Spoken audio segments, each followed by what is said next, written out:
بسم الله الحمد لله والصلاة والسلام على رسول الله. السلام عليكم ورحمة الله وبركاته. أصحابتي دقالقة إيقالا سعوتا برتان عن يوتيوب كل يهي شكر موسى تالنتي جنال waxaan idin leeyahay meel walbo aad joogtaan iyo xilli walbo aad ku sugan tihiin waqtigu ha idin wacnaado mar kale iyo waa barnaamij cusub. walaalayaal waxaan idinka codsanayaa in aan intaanan hoggelin barnaamijka cusub mar walba intiina i daawata ee hadda ila xiriirta aad subscribe-ka ii saartaan. inta aan i daawanin ee dib igala soo xiriiri doontana waa la mid. walaalayaal kusoo dhawaada gacmo furan iyo weji furan iyo meel aan wax ku kala faa'iidaysan karno insha allahu tacaala. markaa janalku si uu hore ugu socdo oo aan live heeran soo galna aan u gaarno oo aan ka wada hadalno wixii danaheenna ah, idinkuna aad qadka ii soo gashaan oo qadadka idin furo wixii saacidaad ah oo like ah oo maxay ahayd subscribe waa xaqiina kulli waana is wada ognahay oo qofna ma kaligii far kaligeed fool ma dhaqdo, dadku isu baahan yahay. Soomaali haddaan nahana inaan is saacidno oo is barbar istaagno oo meel walba aan iska soo sarno, qof walba oo bini aadan iyo qof kale u baahan yahay aan is wada barbar istaagno waa tan kaliya oo aan ku guuleysan karno. intaa waxaan uga baxayaa codsigeyga. tan xigta barnaamijka cusub ee aan idin wado markani wuxuu yahay, waxaan rabaa dhalinyarada Soomaaliyeed iyo waliba dhalinyaro kale lama dhihi karo, dadka dhexe waayeelka baaba xataa qaar ku jiraan. waxaan rabaa inaan ka hadlo kalsoonida midabka. kalsoonida midabka waa maxay? kalsoonida midabka Soomaaliyaan nahay, midab qurux badan oo ilaahay noo dooray ayaan leenahay. badankeen ma cadcadin, uma dhalan caddaan badan, qaarkeenna aad uma madooba. Soomaalida midabkeeda waxaa lagu tilmaamaa masciideed ama maariin, qofba sida uu u yaqaano. dad badan oo madmadowna waan qabnaa oo midabka ilaahay baa bixiya. madowga Soomaalida marnaba ma aha madow fool xun. qofkii aad u madow, qofkii midabkiisu meel dhexaad yahay, qofkii caddaan u dhashay oo macnaha midabkiisu furan yahay baan ka hadlayaa. caddaan markaan leeyahay dadka cadcad oo ma aha caddaanka aan ka hadlayo. dunidu waa kala kalar, waa kala midab. caddaan alaaba waxaa loo yaqaanaa dadkan reer Yurub iyo Maraykan iyo Canada iyo New Zealand iyo Australia iyo areadaas degan ayaa caddaan la yiraahdaa. dadkaas anagu shaqo kuma lihin. mar walba dad madow baan nahay, dhinaca madow baan jirnaa. laakiin madowgeennii baa haddana sii kala ah. dadna aad buu u madmadow yahay, laakiin Afrikada kalena inteeda badan way nala qabtaa. dadna wax yar ay midab furan yihiin, dadna waa aad bay u madow yihiin. laakiin Soomaalidu waa qurux la miiray. qurux la miiray samayska ilaahay u sameeyey. ilaahu markii horeba Allah awoodda sare iska leh subxaana qaadirka oo markii horeba noo sheegay inuu dadka u abuuray sida ugu qurux badan bini aadanka oo dhanba, oo aan si qaabka loo sameeyey intaa sida ugu qurux badan. haddana Soomaali ahaan waxaana lagu tiriyaa dadka caalamka ugu qurux badan. haddaanan kow ka ahayn labaan ka nahay ama koowan ka nahay. quruxdaas Soomaalida lagu tiriyo, sababta loogu tiriyo caddaan buuranay Soomaalidu leedahay ma jirto. samayska ilaahay u suubiyey, suuradaha ilaahay siiyey uu u dooray ayaa kuwa qurux badan ah. midabka ilaahay u doorayna waa midab qurux badan. midabka qofka Soomaaliga dhabta ah midabkiisu waa midabaan la iska helin. ama ha madow qadiid ha ahaado, aad ha u madoobaado. madow quruxda lagu sheegayana caddaanna maaha, madowna maaha. waa alla ku sii, waa siduu alla kuu abuuray ayay ku xiran tahay. quruxdu maahane kuma xirna inaad aad u madowda iyo inaad aad u cadda iyo inaad meel dhexaad tahay. midna kuma xirna. balse sida Soomaali ahaan khaaliqu oo noo khalqay ma aha sir la dhayalsan karo. waa si qurux badan, midab qurux badan, samays qurux badan, aragti qurux badan. maasha Allah tabaarakallah, ilaahina abuurtay ayaa mahadaas iskale, isagaan uga mahad celinaynaa. maxaa nagu soo batay waayadan dambe? kalsooni la'aan dhanka midabka ah haddaan Soomaali nahay, kalsooni darro dhanka midabka ah. maxaan samaynay marka? haba bilaabeen gabdhaha Soomaaliyeed, ayadoo hadda jamiican ay noqotay oo wiil iyo gabarba hawsha la wada galay oo badda dalaq lagu wada yiri. laakiin yaa bilaabay?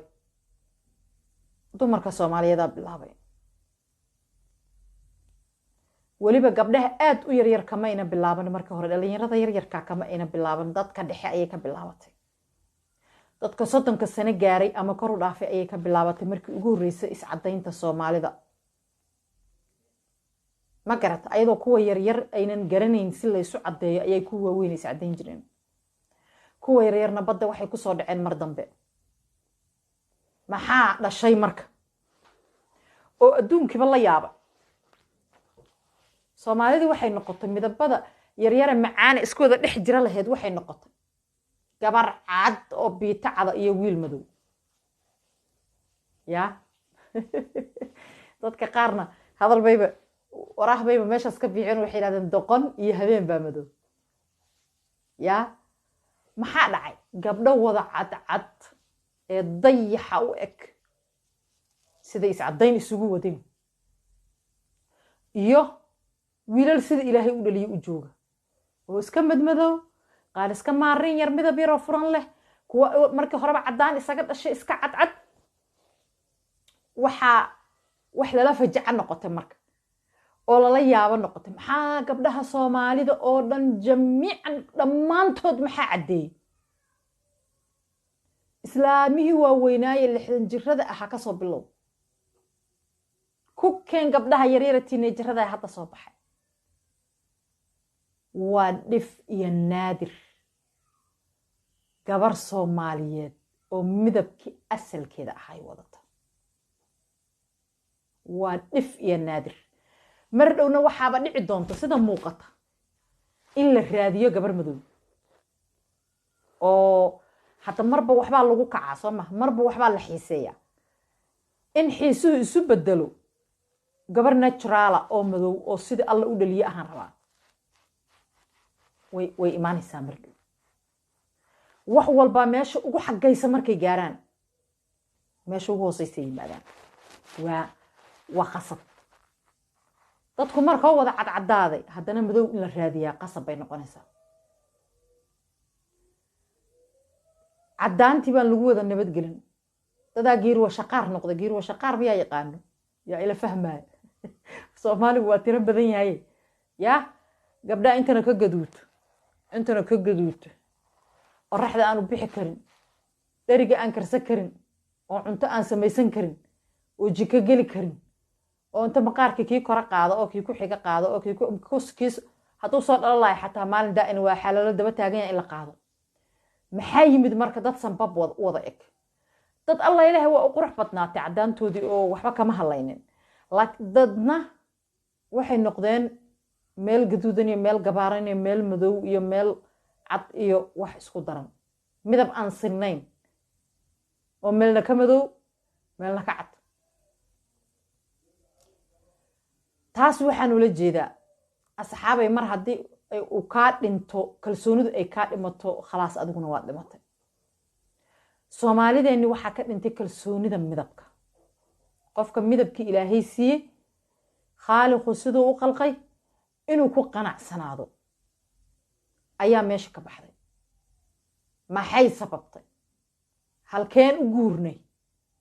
yaa hadda waxaan maraynaa sanooyin badan, sanado badan, 20 sano ka badan ayaa gabdhaha Soomaaliyeed oo kaliya ay iscadaynayeen. maxaa hadda soo ifbaxay sanadahan dambe 3 sano ugu dambeysay? maxaa soo ifbaxay in raggi Soomaaliyeedna iscadeeyeen. oo yiraahdeen maxaa naga meeshana dhigay yaa gabdhaheena dhan waa cadcadaad anaka waa madmadownaha maxaa jira soomaalida dad cadcadayba ahaa jirtaba inay la dhahaa barabnaa oo laysbedelaba maaragta oo soomaali waati oo dadkaas cadcad gabdho iyo wiilalba maxaa anaga kaligeen meeshana dhigay taasi waxay keentay dhulalka soomaalidu degto oo dhan shantii soomaaliyeed oo dhan in laga helayo maanta wiilal sidii dayaxa u cad aanna u dhalan caddaantaas oo ay iska sameeyeen wiilal wada sidii gabdhuhu isu caddeeyeen isu wada caddeeyey baan ula jeedaa mehe qof gooniya anigu ma taargad garaynayo qof gooniyana kama hadlayo dhallinyarada oo dhan baan ka hadlayaa iyo soomaalidoo dhan u wada caddaaday maxaa dhacaya marka dhalan rog baa dhacaya waxaa xataa la sheegayay gabdho soomaaliyeed ee hooyooyin ah ee dhallinyaro ah ee iyagu maqaarkii iska siibay ee markay caruur dhaleen caruurtoodii de waxa caruurtu jiinka qofka bini aadanka siduu u dhashay naturalkiisa hooyadii aabihii siday ahayn ay caruurta noqonayaan haddaan waalid dambe oo bedelaa ayna jirin iyadana way dhacdaa maxay ahayday ilmihii baa waxaa soo baxayo odagiyo cad hooyadiyo cad hooyadii aabihii wada cadcad ilmo madmadoobay dhaleen maxay diidayaan marka dadkan yaa waa iscadeeyaa asalkooda hore saan ma ahayn yaa in la dhaho waxaa la sheegay baybilooshinada caruurta in loogu dhibciyo wixii laysku caddeeyhay yaa oo ilmihiina surdub lagu sii la mariyee ilmo cadcad laga soo saaray cudur nooma dheera dadka qaarna wuu hayaaba midabkeenna intaan ka ordayno yaanan cudur doonanin oonan qaadanin cudur qofka bini aadanka qurux dheeraada wuu raadin karaa wuu isnaashnaashi karaa laakiin isnaashnaashku ma gaarsiin karo heer uu xataa caruurtiisi bedelo waa khalad taas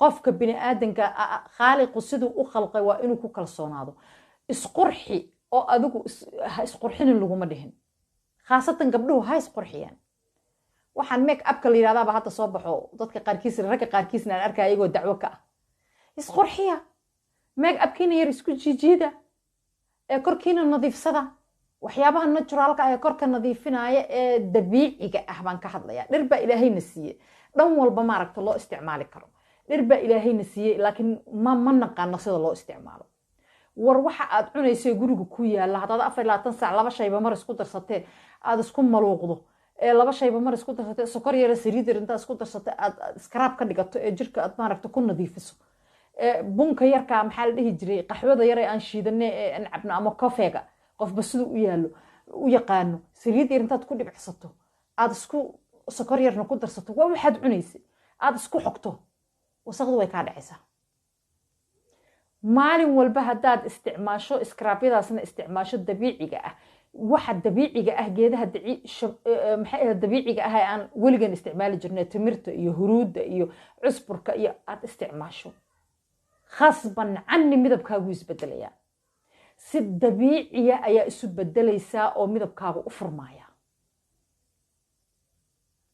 haddaad wasaqda iska jirto ood wasaqda mar walba iska qaado wasaqdu ma qaado saabuunta lagu qubaysto iyo shaambada la isku dhaqo kaliya ma qaadaan wasaqdu jirku mar walba wuxuu yeeshaa dead skin ama maqaar dhintay oo in meesha uu ka baxa rabo waxyaabaha dabiiciga ah ayaa Soomaaliya idinku filan wiilal iyo gabdhaba cid ay u go'an tahay malaha qofka bini aadanka inuu isnadiifiyo way banaantahay waad aragteen burushada la isku dhaqo iyo waxyaabaha gloveska gacmaha inta la gashto la isku dhaqay yar xirfada yar le maaragtay wax yar ku rugaaya le markaad ku qubaysateed saabuunkaaga aad kula qubaysato wasaqda ka baxaysa waad aragtay wasaqdaasna iska dhaqdaa way banaantay laakiin aad midabkaaga direct u bedesho ee waxa dhow adiga ku keenay dhibaato dalkeena iyo meelaha Soomaalidu degto iyo maxay ahaday guud ahaan caalamkaba waxa ku soo batay waxa la yiraahdaa kansarka Allahumma najayna kansarkaasi maqaarku galaa kansarka maqaarka jira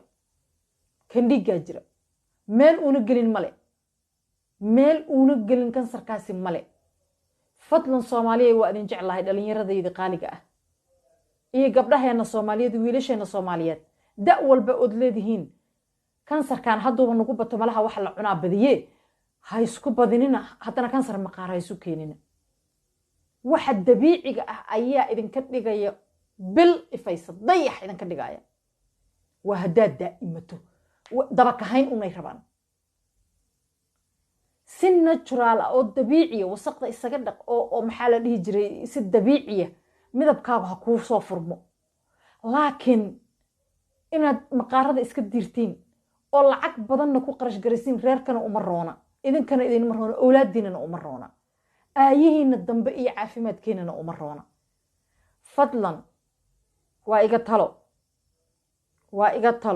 talo waalidnimo ha layska daayo waxa kiimikada ah ee laysku dhaqo aniga dukaan iima furna oo aniga wax dabiiciyan inta idin soo walwalaaqaan aan idin xayisiina idin malihi oo dan gooniya ka malihi laakiin danta guud ee Soomaalidan ka hadlaya fadlan geedahan dabiiciga ah baradhada yar cunada ku darsanayso bunka yar adigu aad cabayso qaxwada qofba soo u yaqaano ama kofeega maxaa la dhihi jiray huruudi dabiiciga ah timirta war waxyaabahaas dabiiciga ah ayaa idinku filan nadiif idinkugu filan jirkiinu nadiif idin noqonaya idin soo iftiimaya aad u ekaanaysiin sida qof maaragtay midabkiisii wax kala mariyay haddaad daa'imatiin laakiin tan aan dhaqaalahana u roonayn caafimaadkana u roonayn ee dhalaalka yarka ah beenta ah dhalanteedka ah birina giirwa shaqaar kuu keenaya meela go'day meela gaduudatay walaalayaal iska daaya fadlan wiilal iyo gabdho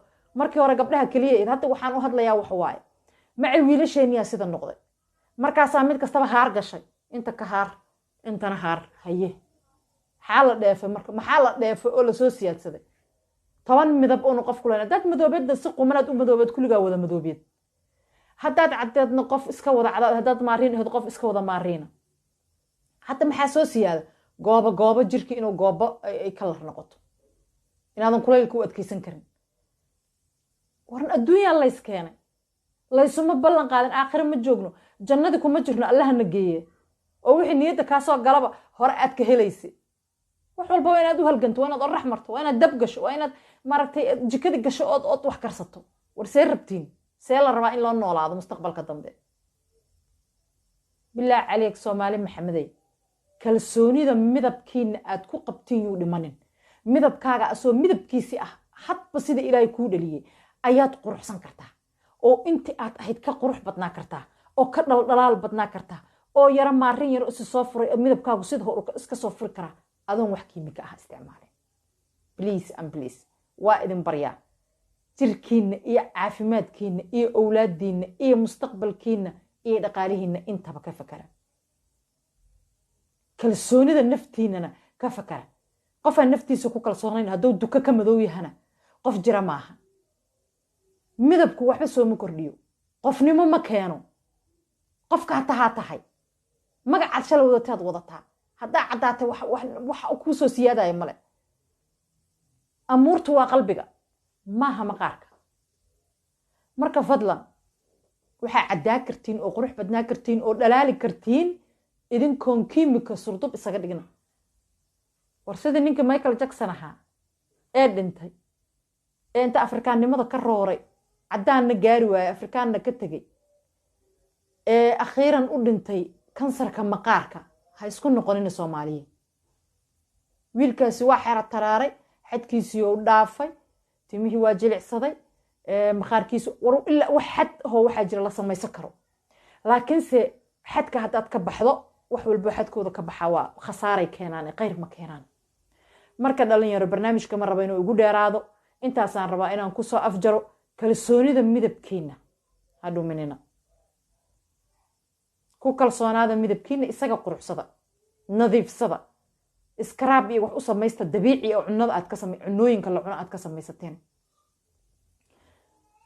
maski u samaysta marsada idinkoo qurux badan dhalaa maxaa marsatay daawo noocee marsatay lagu dhaxaayo soco jidka wiil ahaa ama gabar ahaa ilaahayna kuuma cadaabayo waayo midabkaagii wax oo maaragtay kiimika ah kuma aadan bedelin nadaafad bad ku soo furtay midabkaaga marka fadlan kalsoonidiina adkaysta kalsoonidu waa muhiim waa tiir bay nolosha u tahay kalsoonida midabkaaga kalsoonida midabkaaga marna ha ka faanin kalsoonida midabkaaga ha kuu sugnaato barnaamijkaygiina intaas ayaan rabaa kalsoonida midabka aan uga hadlaayay dhalinyaro inaan kusoo afjaro teeriya intaan barnaamijkan mid lamid ah ku kulmi doono waxaan idinkaga tegayaa nabaadiinada eebbaha ahaato korkiina nabad iyo caano assalaamu calaykum waraxmatullaahi wabarakaatu